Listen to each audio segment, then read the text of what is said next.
new community into which Barnabas Fellowship became never was, isn't now, and never will be a perfect church.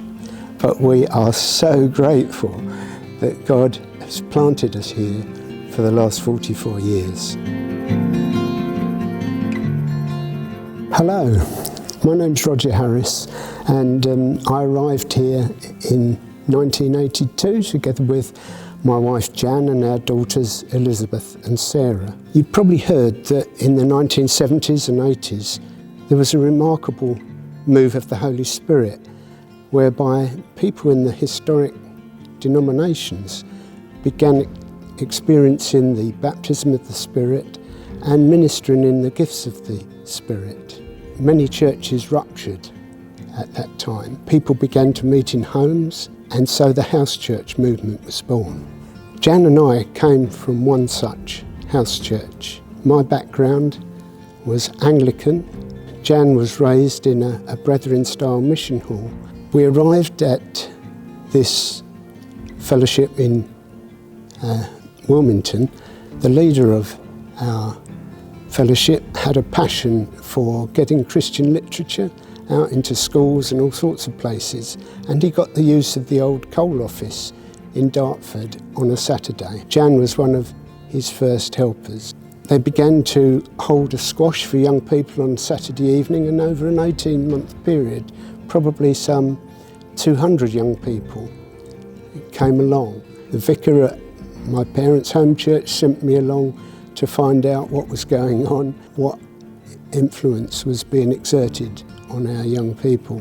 Yeah, the warmth and love of these house churches generated by the Holy Spirit caused a number of needy people to be drawn into our midst. However, we lacked the pastoral and theological gifts to really help them. Happily, a friend invited us to go together and camp at the Dales Bible Week. We happened to camp near a group called Barnabas Fellowship, led by a young David Holden, whom our leader got to know. David came over to Wilmington on a number of occasions, bringing members of the church with him. We had a monthly meeting in the YMCA in Dartford, drawing 40 or 50 people, but many of them just wanted a shot in the arm to survive in their dead or dying churches. David preached on one occasion on Ecclesiastes, a time to build and a time to tear down. And he challenged us, have you got a license to build? Painfully, we concluded we hadn't. Heathside Fellowship ceased to function, and 9 of us came over here to Barnabas Fellowship, as it was called then, which was probably the best decision we ever made. There was a saying back in the day, the word without the Spirit, you dry up. The Spirit without the word, you blow up. The word and the Spirit together, you grow up.